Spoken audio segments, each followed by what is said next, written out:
All right, Jeremy here, Jeeps Unlimited, 303-666-9020, partsbreakers.com.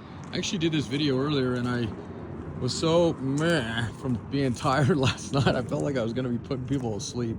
They're already kind of boring videos, so try to put a little pep to my step before I do this. All right, this is one of the hardtops we have. It actually was one that we bought from a local guy. It had a crack on it. He was a body guy and I had him fix it.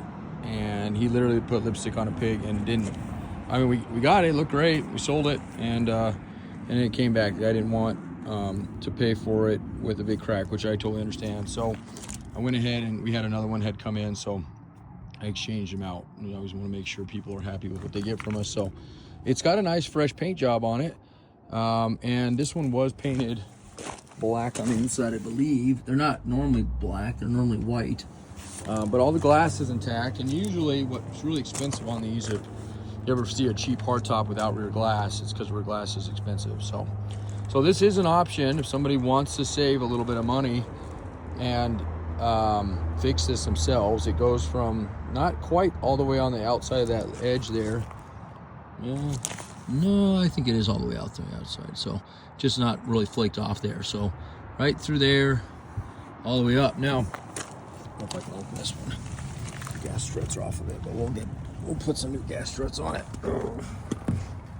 Oh, it's hard to do this on my knees. Okay, so, but everybody always wonders, how do they look on the inside? Is it cracked all the way through? And no, these are like clamshell together, so there's actually quite a bit of support in these. Honestly, it wasn't like it was flimsy, and it isn't flimsy right now.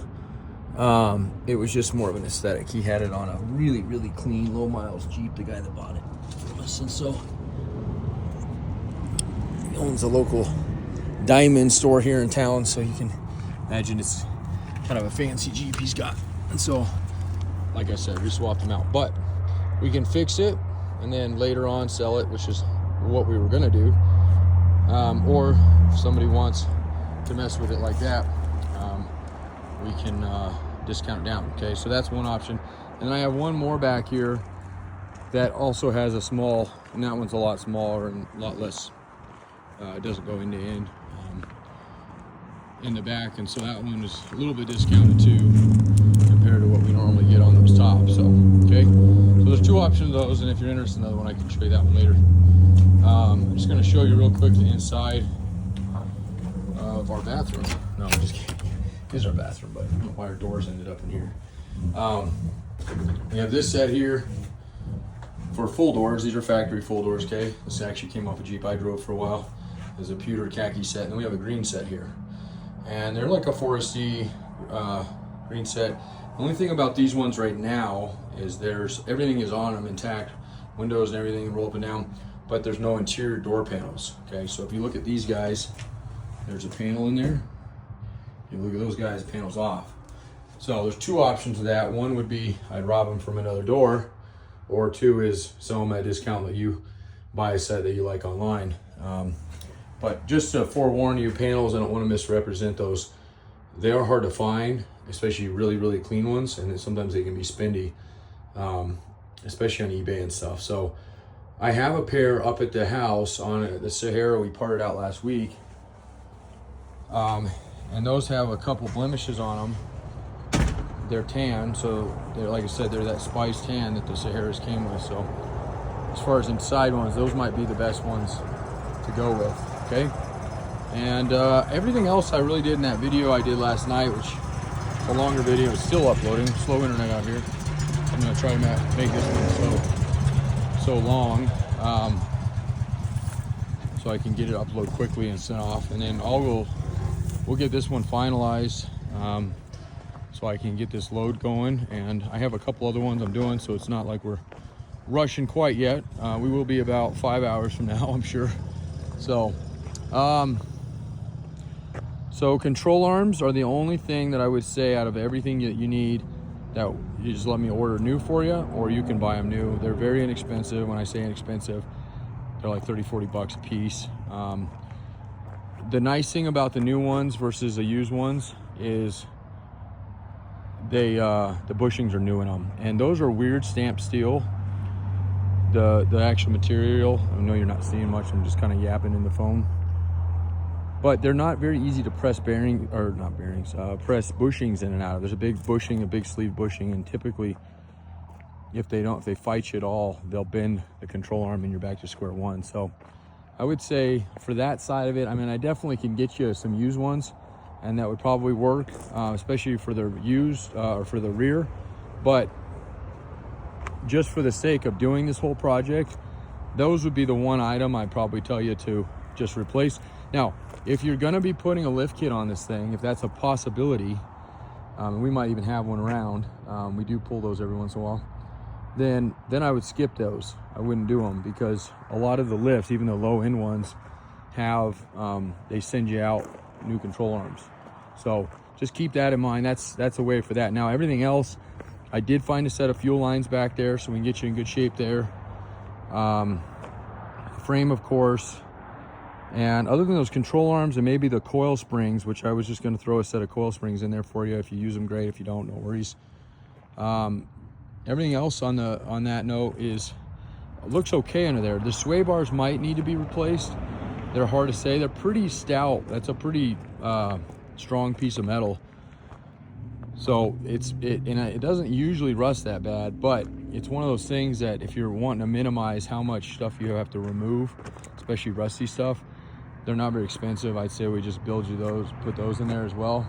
And then and again, axle and drive shafts, I didn't see a big concern there, but of course I'm not there. So if you're seeing a lot more rust on your axles, I'm sure we have something around here that's definitely cleaner. But it looked to me like those were okay. So that's something, and something like that, just to keep everybody else informed. Axles, engines, let's see, I'm trying to think what else. Freight, I'm just talking about like small freight. We ship small freight out of here all the time, and it's very reasonable. I mean, you can get an engine, an axle shipped for $200-300. Now, I am coming, so if you need something like that, by all means, let's throw it on here. But if you want to kind of wait and see on that kind of stuff, that's totally fine. I would say for anybody that's considering frame stuff out there, or tub stuff, or both, those are the big items that is kind of nice having delivery like I'm doing here in a couple days. Everything else we can pretty much ship, with the exception of like fenders. We ship those too, but those can add up to be expensive. Hoods are impossible to ship. You have to use a hot shot or when I come out, because the freight companies will damage them. They're just way too hard on hoods.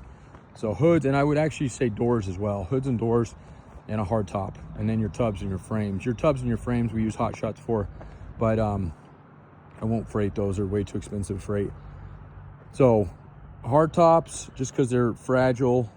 Doors, because they're awkward. Hoods, because they're awkward and big.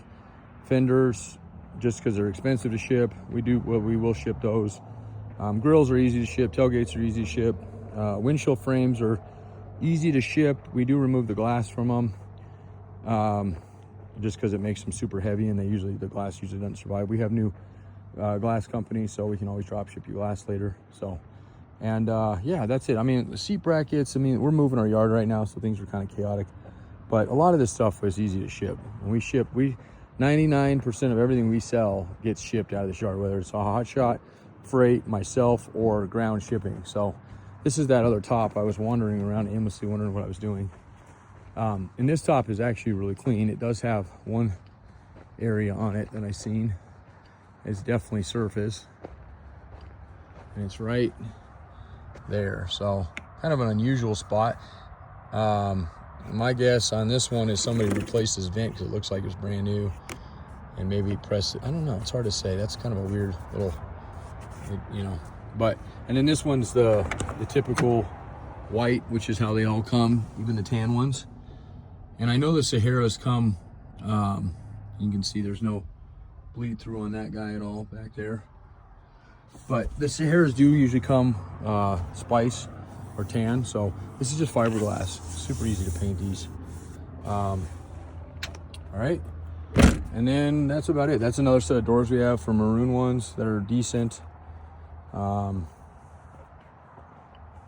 course, a lot of these frames have sold. And then I have, like I mentioned, I do have a set of fuel lines that will save you some aggravation from trying to figure out if you can save yours. Sometimes they get so rusted when you pull them, they kind of fold in half. So, but I got to get going on some other things. So I'm gonna first upload this video. It takes forever, it seems like. Shoot this off to you. I'll give you a call here, or you can give me a call as soon as you watch it. That's fine too. I'm gonna wash some things for a couple other customers that we're trying to see if we can load up for them today, if we get it done. And then I'm gonna be on my way to loading this thing, and then hopefully be out of here either tonight or first thing in the morning. So a little bit of time left before we draw the line in the sand on saying, and really that just comes down to, like I mentioned this yesterday, is everything is loaded in order that it's coming off. So the first things that come off, you know, the closest things to Colorado, for example, are the things that end up on the back or on the very top, and the things that are further out end up on the front. So it makes it hard, even though we want to make this the fullest trip we can. It makes it hard when we get, you know, past that, let's say 5 o'clock hour tonight, and that's Mountain Standard Time, so about 7 o'clock Eastern Time.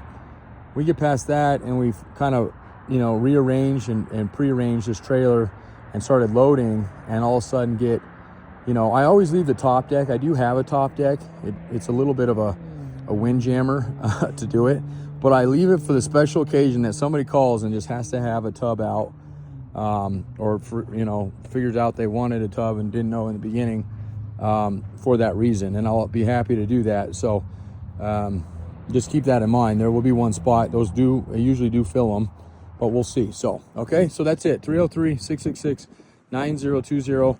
I'm going to walk over here in a minute and do another video, and it's going to be more or less on our fenders that we have. It's actually going to be on hoods in the beginning because it's got a customer that's looking for a hood. Actually a couple hoods, and then I'll do windshield frames, and we'll do that. So if you're looking for that stuff possibly, or you happen to watch this, and you're ordering a frame, a tub, or you've met me before, I usually don't just bring fenders out. Just, you know, people will call, hey, can I grab a set of fenders? I will do it, but you'll have to meet me along the road, like the highway that I'll be on. I won't deliver those to your door. I'll ship them to your door. Now, if you get a frame or a tub, or, you know, a few small items, you know, a front clip, something like that, then I'd be more than happy to give you a quote and bring them down to wherever you're at. But just for little one-off items, we'll usually just stick to Kevin shipping them out on Monday or Tuesday whenever he gets to it next week. So, all right. Again, 303-666-9020, partsbreakers.com. It's 50 degrees. I'm so envious that the shop is going to have, it's almost 70 degrees next week. So, and I'm fighting the clock on trying to get in and out of the Midwest before it drops back down, which isn't a huge deal. It is wintertime after all, but it's nice to travel when there's some decent roads. So, all right. Thanks, guys.